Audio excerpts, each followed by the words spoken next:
Hello, everyone, and welcome to episode 50 of the True Crime All the Time podcast. I'm Mike Ferguson, and with me, as always, is my partner in true crime, Mike Gibson. Gibby, what's going on? Did you say 50? 50. 50? The big 50. 50. Can you believe it? I can't believe it. Did you count them right? Yeah, I count them.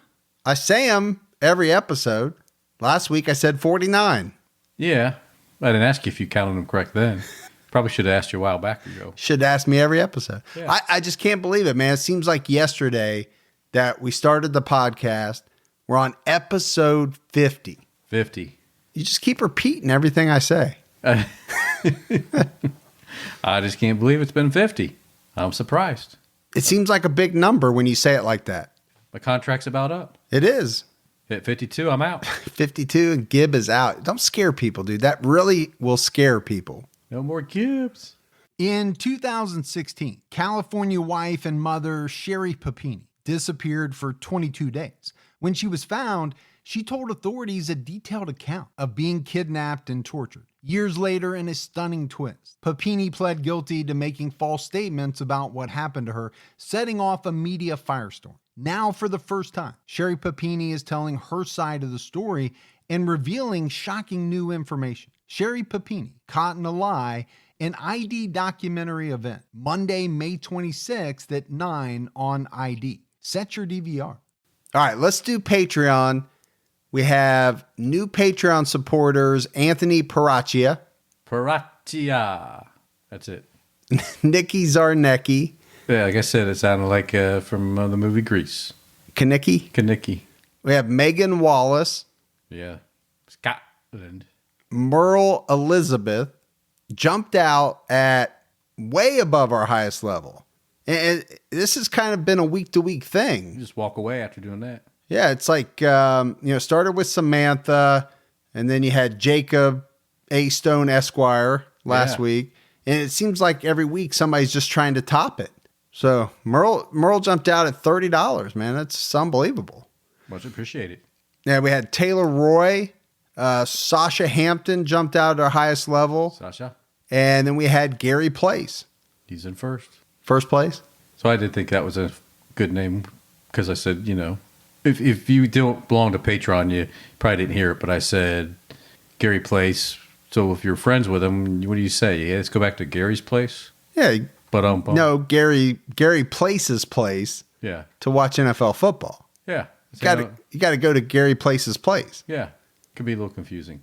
It's funny though. It is funny. Funny when I said it. It was. In my head. Everything's funny in your head though, right? It's freaking hilarious. It's a rodeo in there.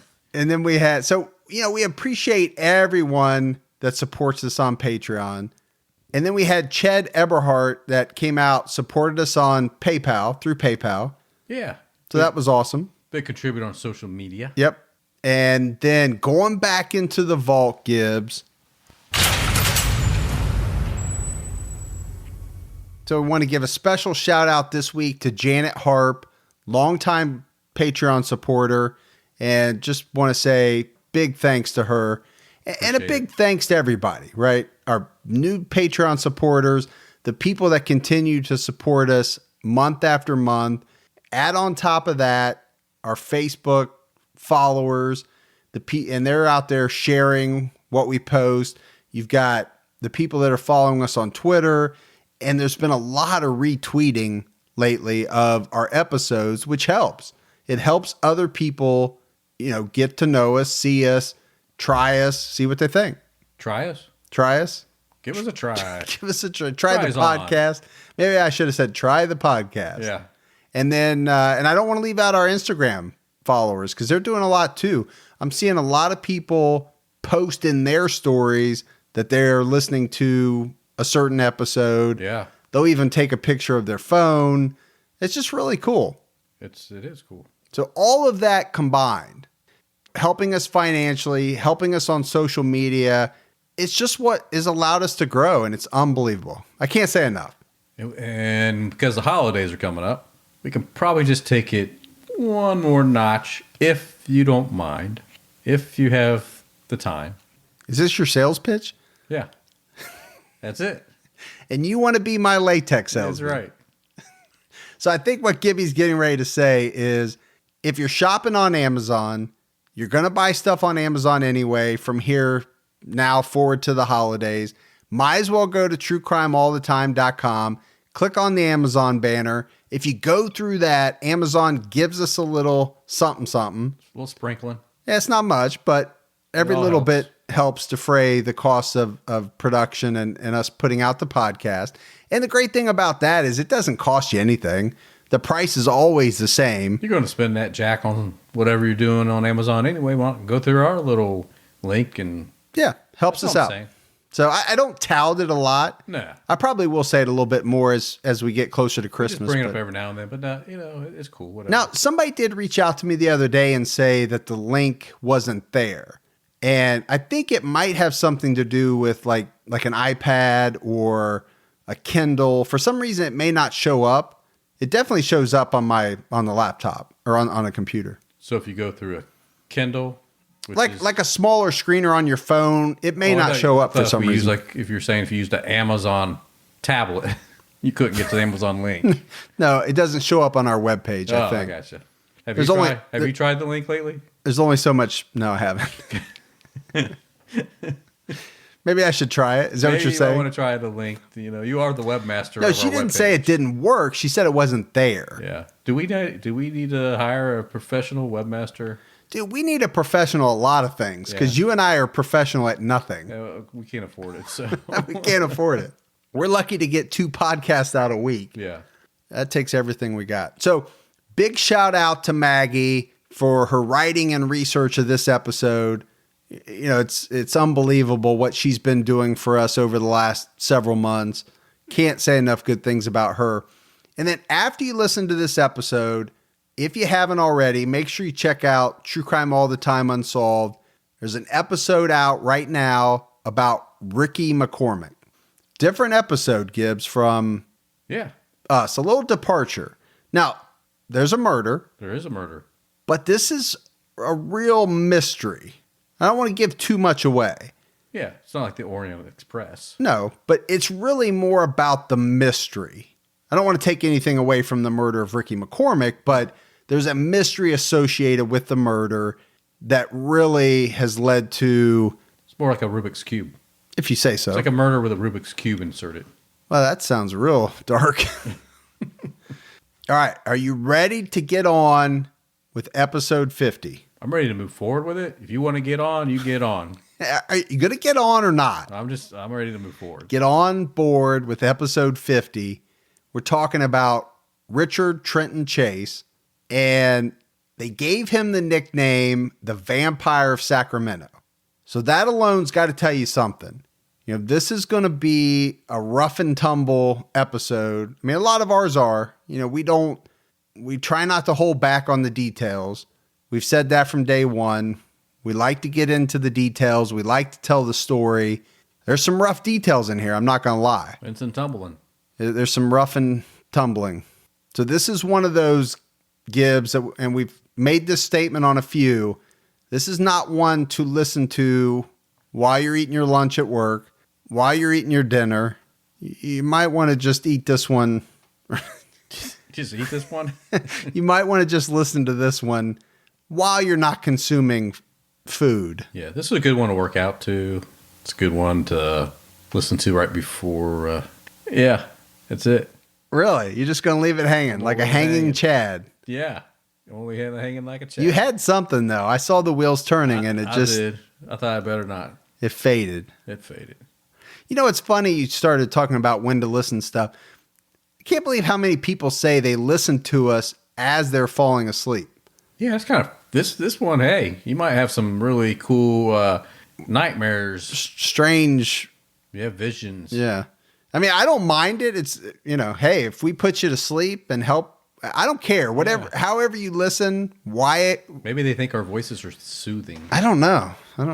I'll say, good night. A lot of the stuff we talk about doesn't seem like bedtime story type material, though. No. But, really I know a lot of people watch stuff in bed, and I know my wife watches. All right, I don't need to know what you do. No, she watches. I wake up middle of the night and she's watching, ID. ID, yeah. She's getting ideas, man. I know. She's probably putting together a hit kit. Well, she just grab mine. No reason to put one together. It's already there. True. All right, so let's get into Richard Trenton Chase. Yeah, he was born on May 23rd, 1950 in Santa Clara County, California. When Richard was 3 years old, his family moved into their first home. Up until that point, they had been renting. And during this time, Richard was abused by his parents. I mean, it's evident, it comes out. And by the age of 10, he's already starting to display some of the signs of the McDonald triad. We haven't talked about the McDonald triad in a while. And that's not a hamburger, fries, and shake. No, that is definitely not. He was committing fires, so he was into arson. He was displaying signs of being cruel to animals. And cruel is not the right word. I mean, by this point in time, he's already torturing and killing animals, especially cats. It was well documented that he killed a lot of cats. And we're talking 10 years old. But his family was having a lot of problems as well. I mean, his mom, it was said that she was seeing multiple psychiatrists. She was suffering from some mental health issues. And the family was also suffering from a lot of financial problems.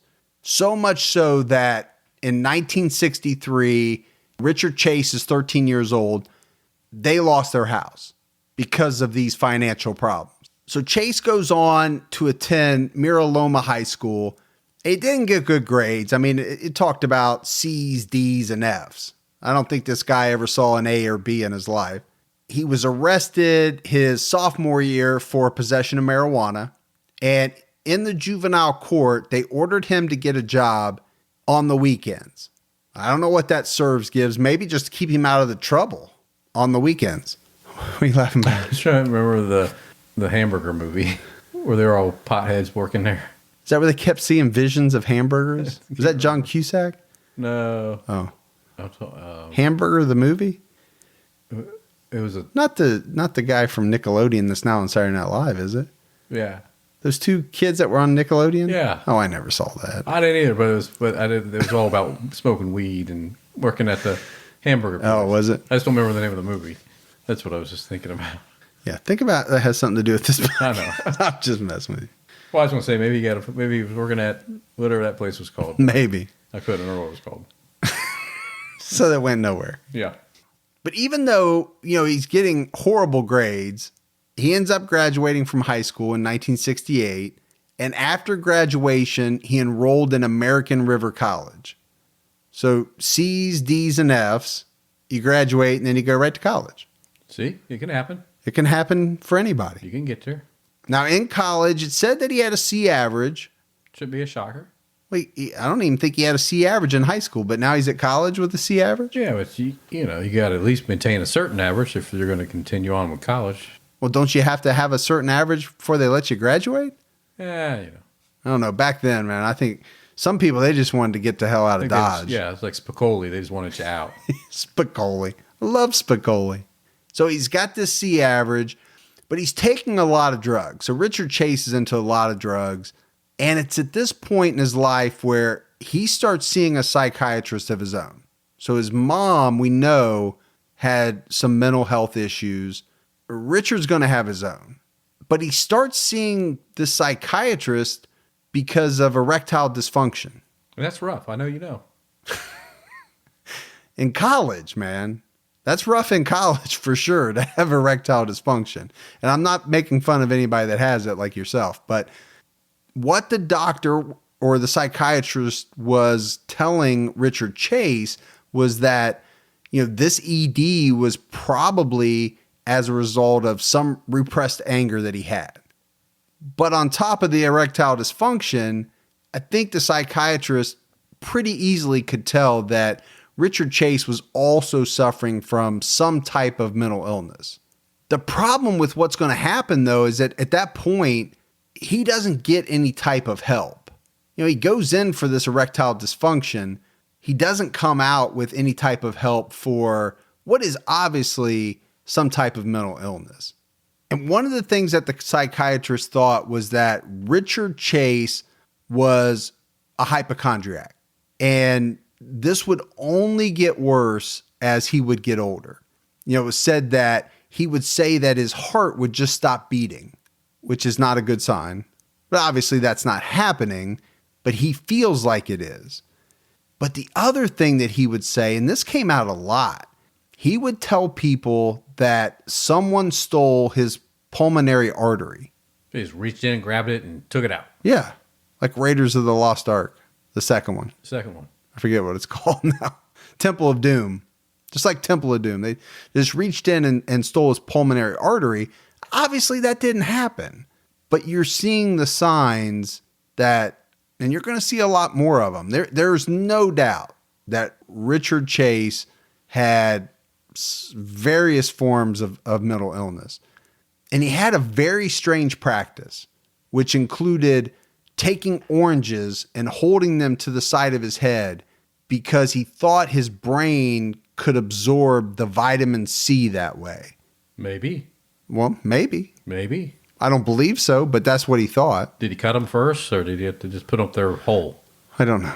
I would have cut them. And just let chances of absorption. Just let the juices drip down. Mm-hmm. He also believed that his cranial bones had separated on their own, or that they were separating. They were pulling apart. We were trying to get after that OJ, man. And at some point, Gibbs, he shaves his head so that he can sit in front of a mirror and watch it. He literally thinks that he's watching the bones separate. Are we sure he wasn't on any type of drugs? No, he was taking drugs. Like good stuff. There's no doubt about it. He was taking drugs, but this is mental illness, man. I think there's no doubt about that. Maybe a combination of the two. Little something. So he leaves college at 21 and he moves into an apartment with some friends. This is 1971. And he would board up all of the doors, his closet, the room doors, and later on it's going to come out, right? This is indicating some type of paranoia. To your point, he's into drugs, but it talked mostly about marijuana, but very heavy marijuana use. Now that can cause some paranoia. And the munchies. It does cause the munchies too, from what I hear, from what you told me. Allegedly. But so he rented this. The reason why he rented this apartment is, speaking to the paranoia aspect, he thought that his mother was trying to poison him. And we have to talk about Richard Chase living in a house with roommates. So he's drinking. He's doing some LSD, I think. That's where you might, get into some mind-altering drugs. That's where I could see you sitting there having oranges up against your head. Right. Shaving your head to watch them. That does some strange things. But I do think it's a combination. There's no doubt about the mental illness. He's always stoned. And he liked to walk around naked. So you've got a roommate that's on copious amounts of drugs, alcohol, walking around naked, whether you're there, whether you bring guests over. So needless to say, Gibbs, this is not your ideal roommate. Nah, man, he's got walking around naked, oranges up against his sorry, it's just funny. Against his that scalp, part is funny. Maybe a banana up his ass. I don't know. I don't know what he's got. Yeah. But he's living with other people. Okay, if you're by yourself, walking around naked, doing your orange thing, that's one thing. I mean, I find it very strange every time I come here that you do the podcast with no clothes on. I've gotten used to it. It takes a while, though. The first 10 episodes, very weird. Very rough. Very weird. But, now I understand that it's just you. And really, I don't see anything anyway, because... So imagine living with this guy. This situation's not going to last long, right? For me and you to have somebody like this. Yeah, I'd be out. Yeah. Well, they tried to kick him out. So they asked him to move out and he refused. So at some point they just said, screw this. We're leaving. All of the roommates leave, leaving Chase holding the bag with this apartment, which he can't pay for on his own. So now he's living by himself. Now he can do whatever he wants. Not that he seemed to be holding a whole lot back to begin with, but this is when it's said that he starts capturing animals. He starts to, cut them open, take out their innards, and he starts to eat some of these animals raw. Now that's bad. That is bad. But then he would take the internal organs and the other parts of the animal and in a blender, mix that with Coca-Cola. Yeah, that's gross. Blend that up and drink it. Somebody just spit their drink out over that. Okay, I should have said don't be drinking anything either. That's not, wow. I don't even know how you make the decision that is something you're going to try. But to him, what would be said later on is that what his thought pattern is that by doing this, he would stop his heart from shrinking. Because he had this thought in his head that his heart was shrinking. And he thought he had to do this to keep it the same size. Yeah, it's almost like a compulsive thought that told him he needed to do this. If he did it, it would stop. If he didn't do it, then he just fed that compulsive disorder. It's not good. No, it's not good.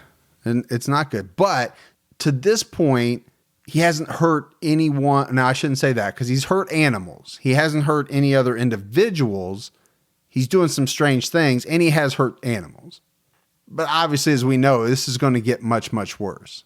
True Crime All the Time is sponsored by BetterHelp. Folks, therapy can feel like a big investment, but let's think about the state of your mind. It's just as important as your physical health. Traditional in-person therapy can cost anywhere from $100 to $250 per session, which adds up really fast. But with BetterHelp Online Therapy, you can save, on average, up to 50% per session. With BetterHelp, you pay a flat fee for weekly sessions, saving you big on cost and time. And you get quality care at a price that makes sense and can help you with anything from anxiety to everyday stress. Your mental health is worth it, and now it's within reach. I've used the BetterHelp service for years. And I love the fact that, I can connect with a therapist in a comfortable spot in my home on my laptop. With over 30,000 therapists, BetterHelp is the world's largest online therapy platform, having served over 5 million people globally. Your well-being is worth it. Visit BetterHelp.com/TCAT today to get 10% off your first month. That's BetterHelp, HELP.com/TCATT. Even the smallest step forward can make a big difference in your financial future. When you open a Chime checking account, you're one step closer to a better financial future with no maintenance fees, fee-free overdraft up to $200, or getting paid up to 2 days early with direct deposit. Making progress has never been easier. I think we've all been in that position where we've had an overdraft. Well, with Chime, you can overdraft up to $200 with no fees. That's amazing. And they have over 50,000 fee-free ATMs. Make progress towards a better financial future with Chime. Open your account in 2 minutes at chime.com/TCAT. That's chime.com/TCATT. Chime feels like progress. Banking services and debit card provided by the Bancorp Bank N.A. or Stride Bank N.A., members FDIC. Spot me eligibility requirements and overdraft limits apply. Fees apply at out-of-network ATMs. MyPay eligibility requirements apply. Credit limits range from $20 to $500. $2 fee applies to get funds instantly. Crime checking account required. Go to chime.com/disclosures for details. So with his roommates moving out, eventually he's not able to stay at this apartment. He can't pay the whole rent. So he has no choice but to move back home with his parents. This is still in 71. So this roommate apartment experiment didn't last very long. He moved in 71. I think they moved out in May. He probably moved out a short time afterwards. In 1972, the next year, his parents would separate and ultimately divorce. And Chase would end up splitting time. He would live sometimes with his mom, sometimes with his dad. But again, he's dealing with a lot of mental health issues. So in 1973, Chase is attending a party at the home of a friend. And he sexually assaults a woman at this party by fondling her. So it's a sexual assault. It's unwanted. sexual conduct or contact. Yeah, it's a no-no. It's a no-no. He was asked to leave the party, but would later come back to the house. And they had to call the police on him. And as the police are escorting him out of this party, out of the house, a .22 caliber pistol falls out of his belt, or out of his pants. He had it tucked in. And he gets taken to jail. His father bailed him out of this one. In May of that year, he decides to move to LA and live with his grandma. She's probably okay with that naked thing. It's okay, honey. You can walk around naked around here. Yeah, I don't know if he did, but if he's not afraid to do it in front of other people, is he afraid to do it in front of his grandmother? I don't know. Maybe grandma can't see it. Maybe she doesn't know. She can't. Her vision's not good. He looks, like she's just walking around in his regular clothes. Never know. We don't know. None of the things that he's suffering from have gone away. Right? He's not getting treatment for any of these mental illnesses that he has, and this severe hypochondria. He's all the time complaining of head injuries and all types of illnesses that he didn't have. They weren't real, but to him they were. Anything can be real. You believe, all you have to do is believe it. If you just believe. If you believe, you achieve. Should put that on a poster. Yeah, it might already be on one. I know, that's why I said that. But his grandma gets tired of this, right? Whether it's the walking around naked or it's just the constant, hypochondria, always talking about, got something wrong with me. Or probably getting tired of can't find no oranges in the refrigerator. Right. She's running out of oranges all the time. Whatever the reason is, she's tired of it. This experiment only lasts a couple months. And she ships him back to Sacramento. He's going to the doctor a lot. I mean, I said he's not getting help for his mental illness, but he has no problem going to the doctor. He's seeing all kinds of doctors. The problem is he's seeing them for these, not the mental illnesses that he has, but these illnesses or injuries that he thinks he has. He's telling the doctors he has them, but they're not real. We're talking about various head injuries, stomach issues. I mean, he's seeing neurologists, all kinds of specialists. And let's be frank. Back then. Can I be Bill? Because I'd rather be Bill. You can be Bill, but then we'll just be frank about it. Okay. But I mean, they really didn't have the mental illness arena back then that we have today. Yeah, definitely not to the extent that we have today. You're right about that. I'm not going to disagree. But what I will say is that he's seeing these other doctors, like a neurologist. And the neurologist says, hey, there's nothing wrong with you physically. There's nothing wrong with your head. We're doing whatever tests we have to do. But the neurologist comes out and says that you've got psychiatric issues. And I think the doctor actually was quoted as saying of major proportions. So this is a neurologist, not a psychiatric professional, but that can clearly see that Richard Chase has psychiatric issues. So in December of 1973, he's admitted to the American River Hospital. This is in Sacramento. And again, he's telling the doctors, he's telling the nurses, someone had taken his pulmonary artery and that his blood was no longer flowing through his body. So they know this is not right. They know this is not someone that's coming from a good place. They place him in the psychiatric ward, but his mom takes him out. She removes him. And then 3 years later in 1976, he's sent again to a mental institution. His father had caught him injecting himself with a syringe filled with rabbit's blood. So he is shooting this into his veins like someone would shoot heroin. People start calling him Dracula. I mean, they're giving him the nickname Dracula because at this point, he's so obsessed with blood. And while he's at the mental institution, he manages to catch a couple of birds through a window. I don't know if they were sitting there and he was quick enough to grab them. I don't know. But he breaks the necks of these two birds and drinks their blood.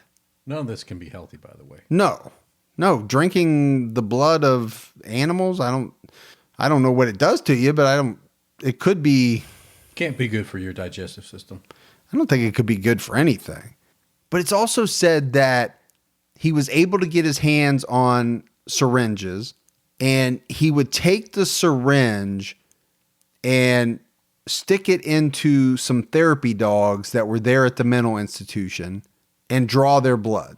So he already has a syringe full of blood. Pretty easy now to shoot that right into your veins.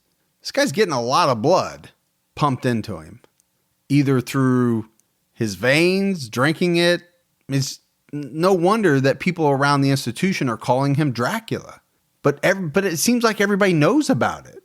That's the strange part for me.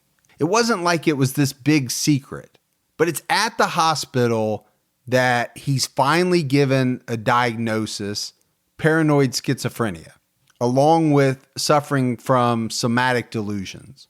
Because some of the things that he's telling doctors and people in power at the mental institution is that he was reincarnated. And not just reincarnated, but that he was one of the younger brothers. And these were famous bank robbers that rode with Jesse James. Jesse James, man. The original outlaw. Jesse James and the younger brothers. So he believed that he in a past life was one of the younger brothers. But at least now he's in the mental institution. He's getting treatment. And this treatment comes in the form of drugs. And through this treatment, administrators at the hospital say that at a certain point, he's no longer a threat to himself or to society, and they release him to the custody of his mother. And his mother actually helped him out quite a bit. Helped him get off drugs, helped him get his own apartment. Both his mother and father were helping him financially, paying his bills and paying for his groceries, things like that. But now he's in his own apartment all by himself. And he starts to capture and torture animals again. He's drinking their blood. He would steal neighbors' pets, kill them, drink their blood. And then he would call the neighbors and harass them, mock them on the phone about what he had done to their pets. One messed up dude. He is. He's messed up. But again, he's mentally ill. There's no way around it. And what's not a good combination is that he starts to become obsessed with guns. So that's not a good combination, Gibbs. Mental illness, firearms. Yeah. Not at all. Don't equate. No, they don't go together. So he buys some guns. It was said that, he practiced shooting quite a bit. And he also was fascinated by the Hillside Stranglers. Sure. We just covered them too. Which we just covered. But he wasn't just fascinated with them because they were murderers. Chase was fascinated with them because, well, first of all, he thought that he was a victim of some UFO conspiracy. And he had it in his head that Bianchi and Bono were a part of this conspiracy or had been victims of it as well. So we're in 1976. He's 25 years old. He gets into an argument with his mom, slaps her in the face, and knocks her to the floor, which is never good. Don't hit your mama. Never hit your mama. Mama gonna knock you out. She should have. She should have. And it's the next year in 77, because I haven't really talked about it much, but they released him to his mom's care. But it's in 77 that they basically dissolve that conservatorship. So he's not bound, right, to be tied to his mom. Yeah, more important for her. She's not bound. Yeah, he's on his own, basically. And he's living alone in his apartment, and he starts to decline very, very quickly. He stops showering, stops taking care of himself. He's not brushing his teeth. He doesn't even eat. I mean, this is how badly he's not taking care of himself. At one point, he gets down to 145 pounds. So he goes to visit his mom one day, and he brings along a dead cat. And for some reason, I don't know whether it's animosity towards his mom. I mean, obviously there was some there. He slapped her, knocked her down. He shoves this dead cat in her face, then throws the cat down on the floor. He kneels down on the floor, rips the cat open with his bare hands and smears the blood all over himself. Now, it was said that apparently he was screaming and ranting and raving the whole time as he was doing this, but his mom never did anything. She never told anyone. She never called anyone. I mean, this is some serious behavior. If you witness that, you would think we have a serious problem on our hands. Mother's love goes deep, man. Yeah, I mean, I guess, or she just didn't want to think that meant anything was seriously wrong. I don't know. But remember, she was dealing with her own issues with mental illness as well. So I don't know how much that played into it. But you're right, Gibbs. I think she did love him, unconditionally, because it wasn't too long after this point where she helped him plan a trip to Washington, and she gave him the money to go.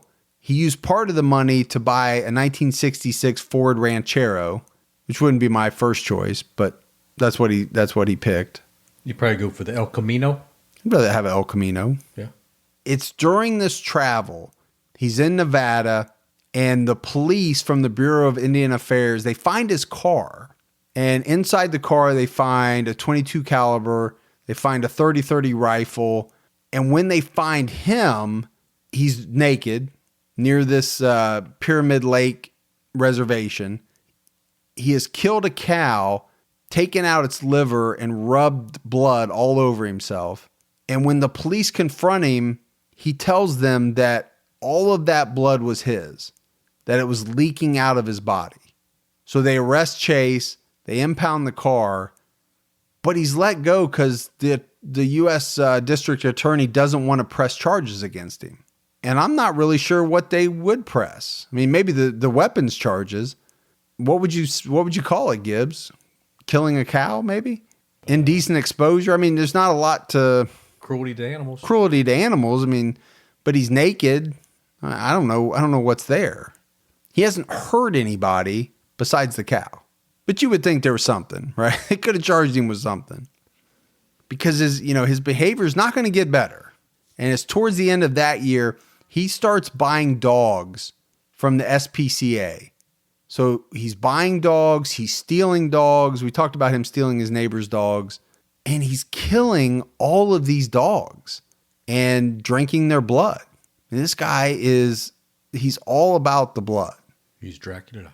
I don't know if he thinks he's Dracula, but again, he continues to call these families of dogs that he has stolen, and he's harassing them. He's giving them a hard time.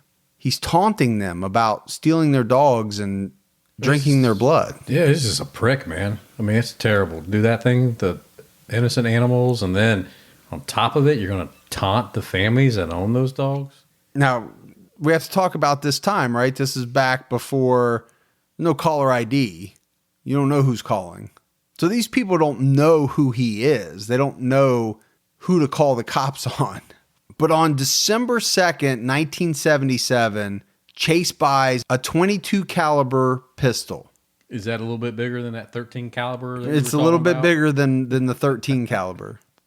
But he's in California, and he's got to wait the waiting period to buy a handgun. So he doesn't get the gun until December 18th. Fast forward to December 27th, he uses the gun to fire shots into a random home in Sacramento. And the woman calls the police. Police come out. They find the bullet when they search the house, but luckily no one was hurt. Now, this happened to me, Gibbs. It was 9mm that came through my house one time. Really? Yeah. Up in Detroit? No, here. Really? Yeah. In the house I'm sitting in right now? Yeah, in the upstairs, up one of the upstairs bedrooms. Is that why you have my back against the wall? And it was so crazy because we called the police. They come out. They did like some CSI stuff where they stuck a dowel rod. Yeah, to get the trajectory. Right. And they figured out it came from this house kind of way over that has a bunch of land. But it was like in the county, and they said they couldn't do anything. We were in the city, and they were in the county, and they said, no, we can't even go talk to them. So like they shot it up in the air, it came back down, or they just kind of... No, I think they were just shooting and kind of got high or something. I don't know. So if it would have hit one of your daughters... Well, then I think they could have done something. Oh. Well, of course, I would have just taken care of it myself at that point. Yeah. It was weird. It was really kind of a scary thing. That is really scary. We weren't home. Did they talk to the people at least? And say, No, they said they weren't even going to talk to They him. weren't going to talk to them. Nope. God, just keep shooting them. Yeah. What's the odds of you hitting somebody? I thought it was very strange. Sorry, I got off on a tangent there. But 2 days later, Richard Chase is going to commit his first murder. And he does it by a drive-by shooting. That's how he commits his first murder, which seems very strange from what we know about him and what's to come. It's almost like he's warming up for other crimes that he's planning to carry out, right? He shot a random house, not up close and personal, and now he shoots a man named Ambrose Griffin. This is a 51-year-old father of two, and he just drives by and fires 2 bullets out of his car, hits Griffin in the chest, and it kills him. So anybody that says a 22 is not dangerous, I mean, they're full of it. You can kill somebody with a 22. Ricochet effect, man. It definitely does. But Griffin was in the driveway. His wife had just got home with groceries, and he was helping her bring in the groceries when he was shot and killed. And one of his sons said that he saw one of their neighbors walking around with a 22 caliber gun. So obviously the police go out, talk to the neighbor, they take the gun, but ballistically it doesn't match up to the bullet that killed Ambrose Griffin. But what it does match up to is the bullet that was fired into that woman's house a few days earlier. So they are able to match it to that. So Chase has fired a bullet into a woman's house. He's killed a man, but he fired a bullet, from his car and then sped off. And now he's graduating to actually going up to people's houses. And he tries to enter the home of a woman. He turns the knob and the door's locked. And so he just leaves. And later on, Richard Chase would say that if a door was locked, to him, that meant that he was not welcome inside. But that if he came upon a house where the door was unlocked, he took that as a sign that he was allowed to go in. I mean, to the point where he was caught one time by a couple when they came home. He was going through all of their stuff. They chased him out of the house. Nobody got hurt. But after he left and they're walking through the house and trying to figure out what all had happened, they found out that he'd peed and he'd pooped on their baby's crib. It's weird. And some of the baby's clothing. It's very strange. That's really strange. Trying to think about, what's going through his head at that point. Yeah. He doesn't hurt these people. He just goes in and takes a duker on the baby's crib and on some of its clothing. All places. You just can't make sense out of some of that stuff. But he keeps doing this. It's almost like he's just trying to see whose houses are unlocked. And he is looking for his next victim. And he finds the home of David and Teresa Wallen. Teresa's 3 months pregnant. And she only left the door unlocked to take the garbage outside. So Chase tries the doorknob. He finds the door's unlocked. He goes inside. He catches Teresa by surprise. Shoots her 3 times. 2 of these shots were to the head, and they killed her. And what he does next, Gibbs, he drags her body to her bedroom. He has sex with her corpse. And while he's doing this, he has a butcher knife and he's stabbing her while he's having sex with the corpse. I mean, she's already dead and he's stabbing her repeatedly. And when he finishes, he cuts her body open, removes some of her internal organs, and he uses a bucket and fills this bucket with her blood, takes the bucket into the bathroom, into the tub, and pours it on himself. Like he's bathing. Bathing, yeah. He sliced off her nipple. He drank some of her blood. And right before he left, he goes out to the backyard. He finds some dog doo-doo. And he takes this back in. As if what he's done to this woman is not enough. He uses this dog feces, takes it, shoves it into her mouth. I mean, this is sick shit. This is messed up. There's no other way around it. I knew this was going to be bad, but this is bad. It's bad. And unfortunately, it's just getting warmed up. Yeah, it's bad. A couple of days after that, he's still killing dogs. He's drinking their blood. He buys some puppies from one of his neighbors, kills these puppies, drinks the blood, and then leaves their bodies on the neighbor's lawn that he just bought them from. Now, at that point, I don't know what's going on with that neighbor. Whether he didn't think it was him, he didn't know it was him, he didn't feel like he could call the police. I don't know. Yeah, I don't know either. I would have taken care of business old school. I know you would. And if anybody deserved it, it was this son of a bitch. I might even give you permission. Not that you would need my permission, but... You might help me bury that body, huh? I might. I know I said I wouldn't, but I might help you. Might. Richard Chase committed his last murders, and this is going to be like a mass murder, on January 27th. And he entered the home of a 38-year-old woman named Evelyn Murath. Evelyn was babysitting her 2-year-old nephew, David. Her 6-year-old son, Jason, was in the house as well, along with a neighbor, Dan Meredith. He had come over just to check on Evelyn, make sure everything was okay. He was watching the kids, Dan Meredith, while Evelyn took a bath. And Dan Meredith hears Richard Chase come into the house. He gets up. He goes into the front hall to check out, see what's going on. He's shot immediately, point blank range, killed. Richard Chase takes his keys and wallet. At this point, 6-year-old Jason tries to get out of the house. He runs to his mother's room, but Richard Chase shoots him twice, killing him. He also shoots little David in the head. Chase makes his way to the bathroom where Evelyn's taking a bath, shoots her in the head, killing her. He drags her out of the bathtub to her room, puts her on the bed, sodomizes her, and drinks her blood after making some cuts along her neck. And the medical examiner is going to come out later, after this is all said and done, and would say that he found a large amount of semen in her rectum. So he visited more than once. Actually quoted as an unusual amount. Yeah. So I don't know what that means, but that's what the medical examiner said. But he's not done.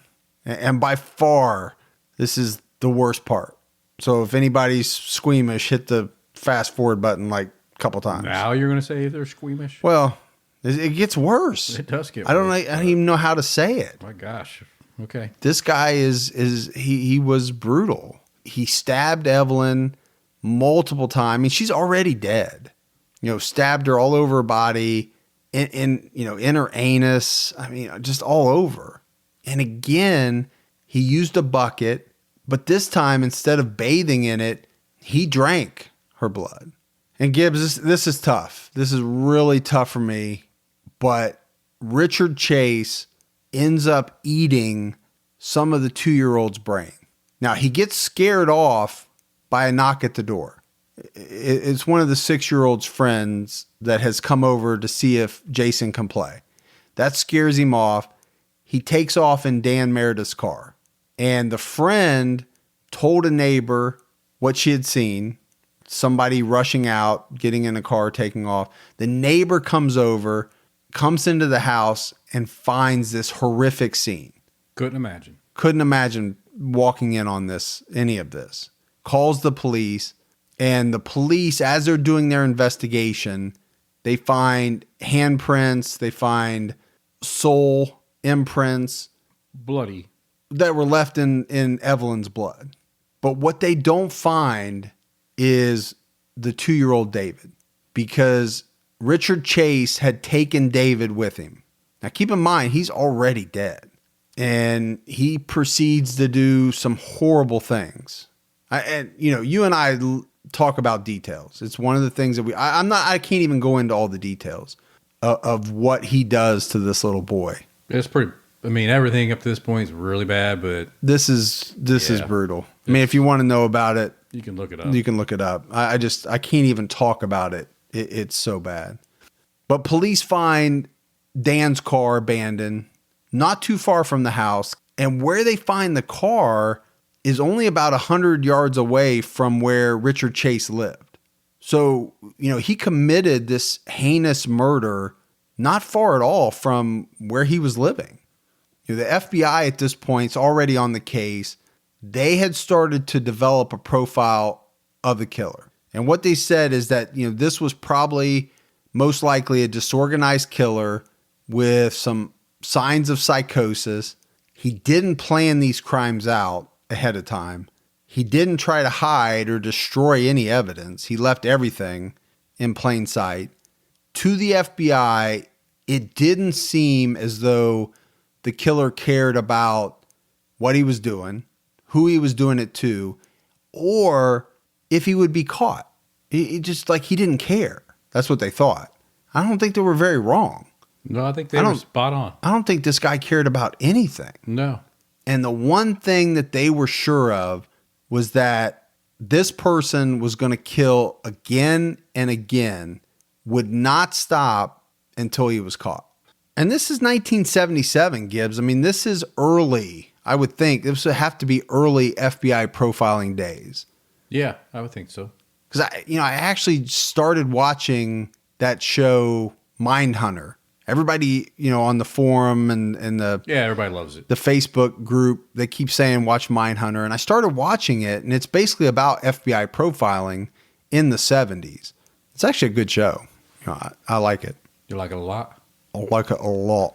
My wife and I do a lot of shopping online, and we always use Rakuten. Rakuten is the smartest way to save money when you shop because you earn cash back at over 3,500 stores. We're talking fashion, beauty, electronics, home essentials, travel, dining, concert tickets, and more. Your favorite stores like Macy's, Nike, Sephora, Dyson, and Lowe's. And that's just to name a few. Pay Rakuten to send them shoppers. And Rakuten then passes on a part of that payment to its members as cashback. Cashback is deposited directly into your PayPal account, or Rakuten can send you a check. You can even maximize your savings by stacking cash back on top of other deals, like store sales and coupons. You're already shopping at your favorite stores. Why not save while you're doing it? It really is a no-brainer. Membership is free, and it's easy to sign up. Get the Rakuten app now and join the 17 million members who are already saving. Cashback rates change daily. See Rakuten.com for details. That's Rakuten.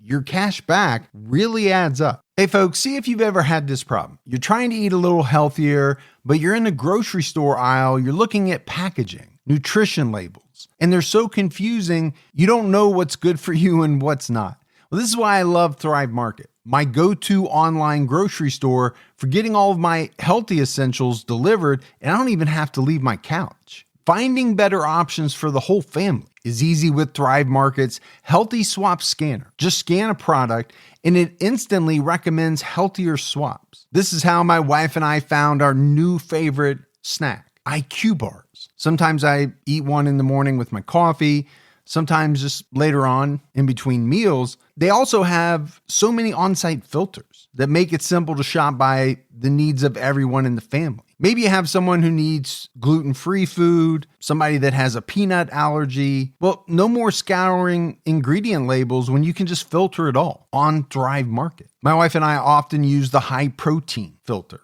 to stock up on things like Sieti chips. Ready to make the switch? Go to thrivemarket.com/TCAT for 30% off your first order, plus a free $60 gift. That's THRIVE market.com/TCATT. thrivemarket.com/TCAT. And Gibbs, we have to talk about a woman named Nancy Holden.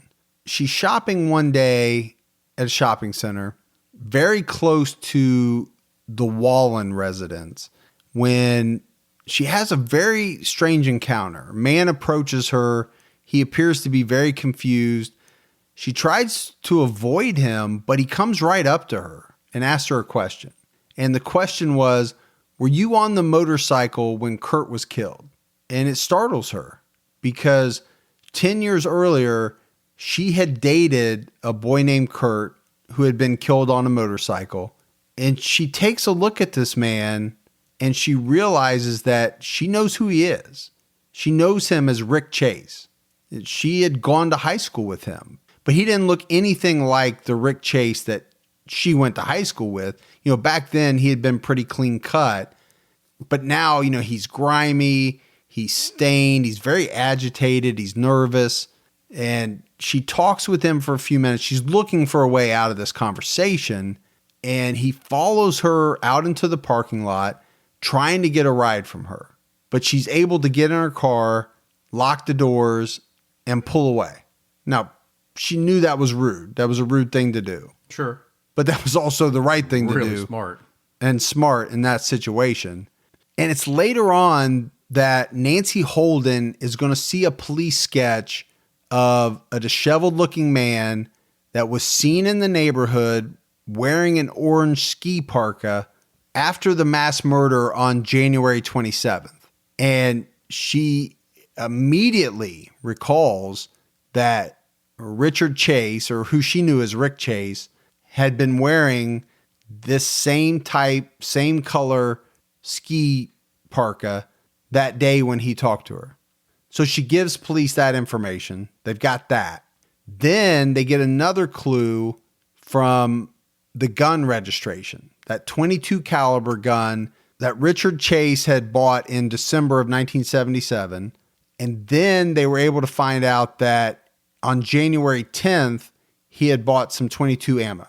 So the police have all this information on Richard Chase. They also find out through a background check his history of mental illness, concealed weapons charge, he had some minor drug busts, and his arrest out in Nevada.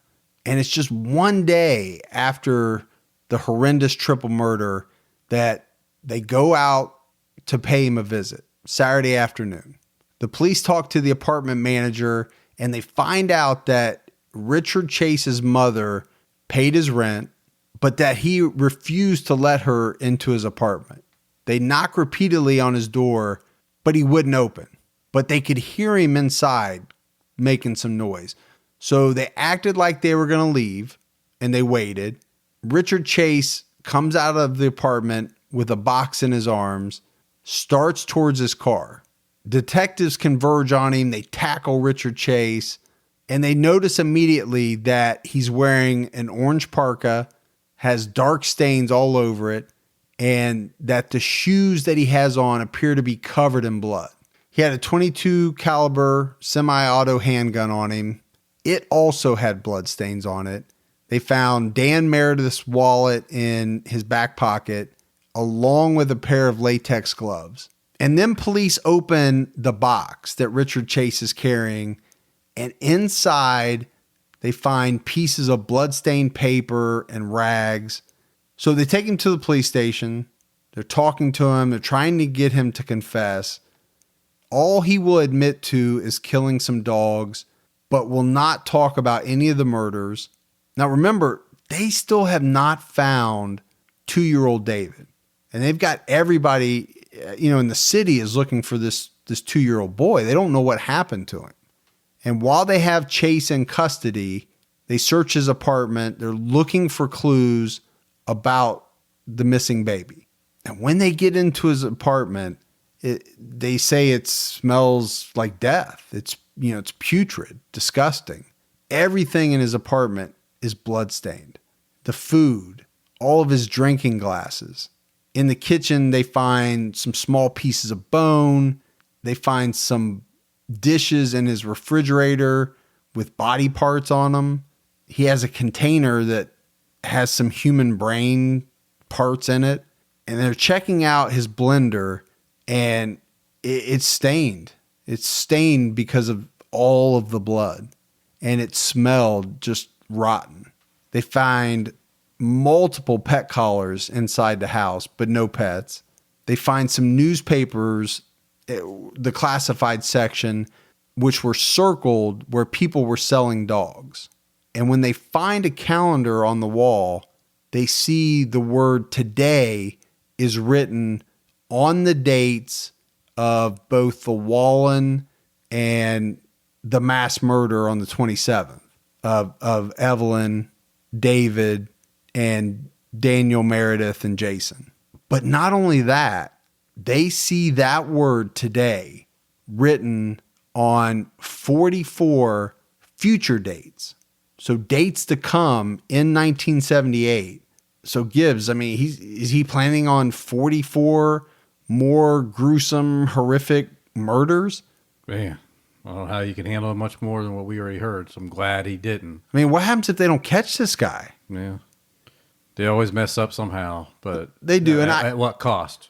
And I don't think, like you said, I think the FBI was right. I don't think this guy was trying not to get caught. I mean, he wasn't doing anything special not to get caught. That's why he got caught. But just imagine if he was more meticulous, was more worried about getting caught, and had done things a little differently. More like a Israel Keys. Yeah. I mean, this guy, he could have gone on to kill a lot of people, and he would have. There's no doubt in my mind. There is no way that a man like this is going to stop on his own. He is either going to have to be killed or captured, one or the other. But the fact that he had already picked 44 dates, I mean, he's not planning out next week. I mean, he's way out into the future. So while he's being held, Chase apparently told some inmates in the jail that he drank the blood of his victims because he had blood poisoning. And he started off drinking the blood of animals, but that was no longer working. And that's the reason why he had to kill humans. He also was interviewed by multiple psychiatrists, and it was said that he displayed no expressions of remorse, no guilt. So it was on March 24th, 1978, when they would finally find the body of little 2-year-old David. And his remains were found by a church janitor who called the police. The baby had been decapitated, and they could tell that it had been shot in the head. But underneath the body, they found Dan Meredith's car keys that Richard Chase had stolen, driven the car, and then eventually dumped the body with the car keys underneath. So the trial of Richard Chase would open on January 2nd, 1979. He pleaded not guilty by reason of insanity, but the prosecution set out to prove that Richard Chase knew what he was doing. He knew right from wrong. And there was so much notoriety around this case, so much infamy, that they had to move it over 100 miles away. Richard Chase would be examined by more than a dozen psychiatrists during this process. He would admit to psychiatrists that he was disturbed about what he had done, the murders that he had committed. Psychiatrists found him to be antisocial personality, but not schizophrenic. They concluded that he was aware of what he was doing. So wasn't going to get off on an insanity plea. No. He was charged with 6 counts of murder. And what the prosecution really kind of hung their hat on was that there had been some planning. He had brought rubber gloves to some of the crimes. He marked his calendar. He did mark his calendar. So, they're basically telling the jury this wasn't something that he couldn't help. He did things that... And thank goodness they could show that, because you could see a real good presentation to demonstrate that he could have been just insane. Because how could anybody sane do what he did? I mean, this is beyond your typical killing. I mean, this is a whole nother level. That's what I was going to say. He took it to a whole nother level. Yeah. I mean, when you see the crime scene photos, and I wouldn't suggest looking at them. No, I did that. It's as bad as you'll see. I didn't expect to see what I saw, and I was glad. I wish I could erase what I saw. Yeah, you can't. Once you see him, you can't unsee him. Nope. So they had over 250 prosecution exhibits. They had his gun. They had Dan Meredith's wallet that was found on Richard Chase when they arrested him. That's a bad thing. They had the footprints that were found in blood at both the Maroth house and the Wallen house. And speaking of that Wallen murder, the very first witness that the prosecution called was David Wallen, who on the stand had to describe the scene that he found when he came home of his wife, who had been brutally murdered by Richard Chase, had been violated in the most unimaginable ways, Gibbs. I mean, it's unspeakable. It's a nightmare. So they had over 100 witnesses testify, and Richard Chase would take the stand in his own defense, which is rare. Doesn't happen all the time. But what I really took away from this was that at this point, he was down to 107 pounds. 107 pounds. Yeah, pretty thin, man. That don't even seem real. He had lost so much weight that he was described as, his eyes were like sunken into his head. And on the stand, he claimed to have been out of it, basically, while he committed the murders. He didn't remember a lot of it. Now, he admitted to drinking the blood of Teresa Wallen, so he remembered some of it, but he said he didn't remember everything. He spent a lot of time talking about his early childhood, how he'd been mistreated. He didn't remember hardly anything about the mass murder that took place at the Maroth home, but he did say on the stand that he knows that he shot the 2-year-old baby in the head and that he decapitated the baby. The defense fought hard for second-degree murder. They were trying to get Richard Chase out of the death penalty by saying, he was clearly mentally ill. He had never gotten any type of proper treatment. And then you had the prosecution saying, this guy's a sexual sadist. He's a monster. He knew exactly what he was doing. And on May 8th, 1978, the jury gets the case. Only took them 5 hours to deliberate. They returned a guilty verdict on all 6 counts of first-degree murder. Richard Chase was sentenced to death and sent to death row at San Quentin State Prison. But he wouldn't be there long. This is like May of 1979. Before that year is out, he's going to commit suicide. He's going to save up some of the medication that he's been given and take it all at one time and end his life. Coward. Yeah, he was a lot of things, man. That's just one of them. And Gibbs, I mentioned Mindhunter before. And Robert Ressler, one of the kind of the first developers of criminal profiling, and he might be who they patterned that off of. I don't know. I didn't read or check up on it. He actually went and visited Chase in prison, just like they do in the show. And obviously this is before Richard Chase killed himself. Right. So it was a pretty short window of time that he had to talk to this guy. But during, some of these talks, he told Ressler that he felt like he had to kill to preserve his own life. Ressler learned that there were other inmates in the prison that were taunting Richard Chase. Now keep in mind, this guy weighs 107 pounds. Now, I'm sure he's not in general population, but they want a piece of him. They want a piece of him.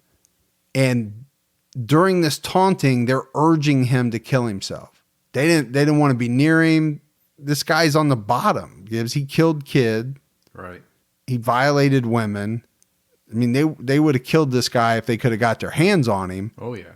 But the next best thing was to taunt him into killing himself. Yeah. Which he ultimately did. Wasn't a painful death. I wish it was painful for him. I don't know that it was. I think he took the easy way out. But that's it. That's the story of Richard Trenton Chase.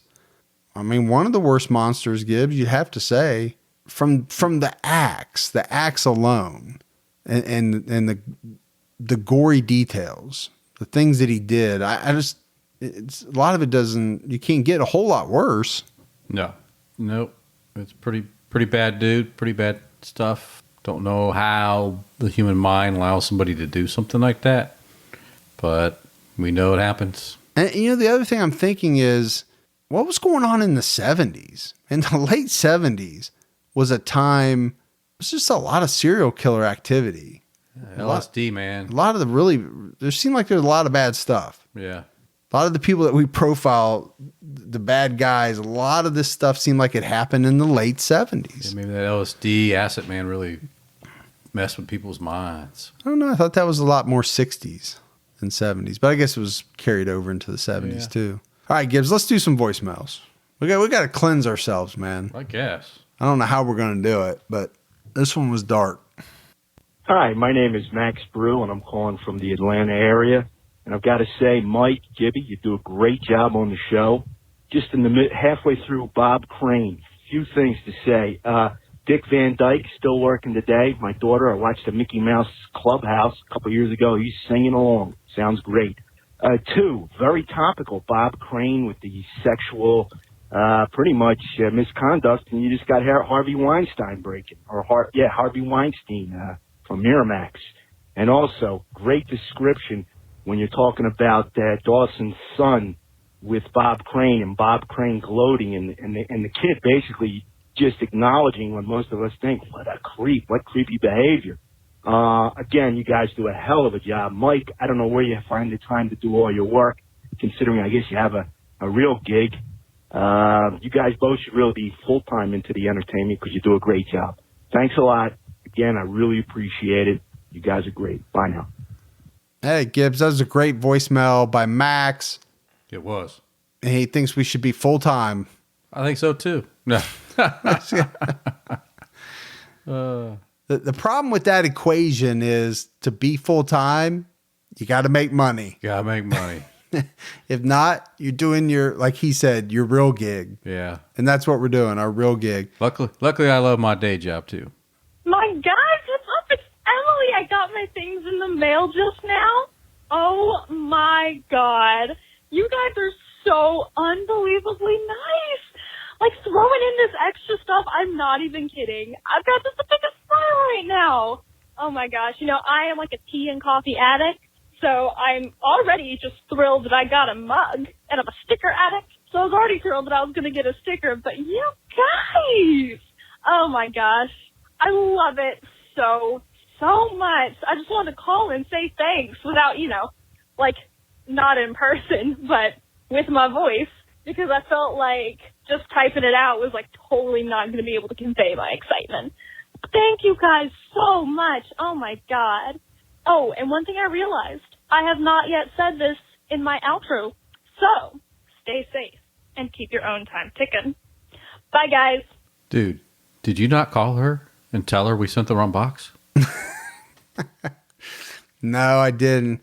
But I will say, Gibbs, that is got to be the most excited anybody's ever been. In her own voice. In her own voice. Yeah. To leave us a voicemail. Yeah. And too much coffee. She's had some coffee. She loves coffee. I know that. Yeah. But what she's talking about, so she ordered some stuff, and a lot of people don't know this, but I always try to stick a little something extra in there. So it's like you get something you didn't order. It's kind of my signature. It sure is. And she was excited about it. So I'm happy. If she's happy, we're happy. That's right. We are happy. That's all that matters. Appreciate it. Hey, Mike and Gibby, it's Lauren. Just wanted to say, hey, love the podcast again. Thank you guys for being there. If anyone ever needs to talk, just reach out to one of the guys. They're not only there to be your podcast friends, but they'll be your friends in real life, seriously. I know we've all tried to message other podcast makers, and they don't always get back to you, but these guys do. So just want to say, keep your own time ticking. Thanks, guys. Bye.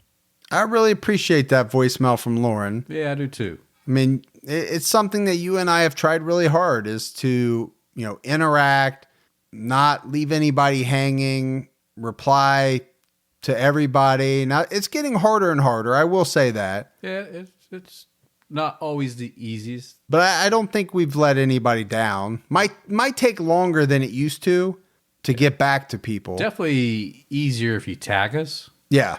So, hint, hint. But because at least it pops up. You're not having to scroll. Yeah, search.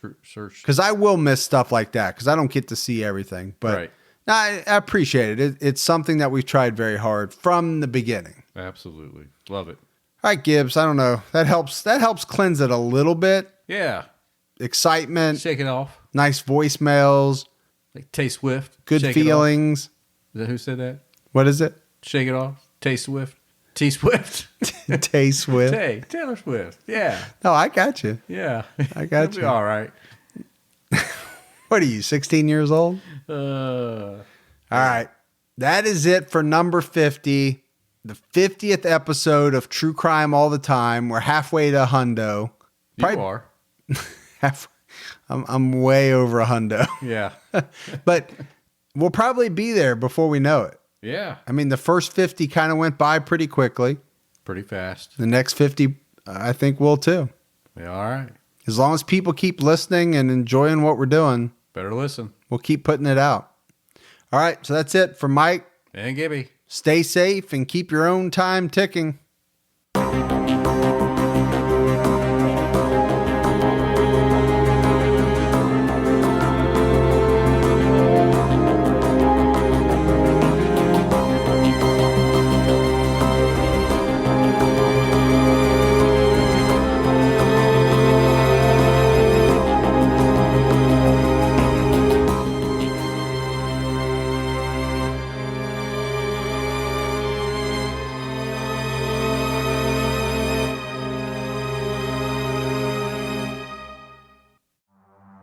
In the early hours of December 4th, 2024, CEO Brian Thompson stepped out onto the streets of Midtown Manhattan. This assailant pulls out a weapon and starts firing at him. We're talking about the CEO of the biggest private health insurance corporation in the world. And the suspect He has been identified as Luigi Nicholas Mangione. became one of the most divisive figures in modern criminal history. It was targeted, premeditated, and meant to sow terror. I'm Jesse Weber, host of Luigi, produced by Law and Crime and Twist. This is more than a true crime investigation. We explore a uniquely American moment that could change the country forever. He's awoken the people to a true issue. Finally, maybe this would lead rich and powerful people to acknowledge the barbaric nature of our healthcare system. Listen to Law and Crime's Luigi exclusively on Wondery Plus. You can join Wondery Plus in the Wondery app, Spotify, or Apple Podcasts.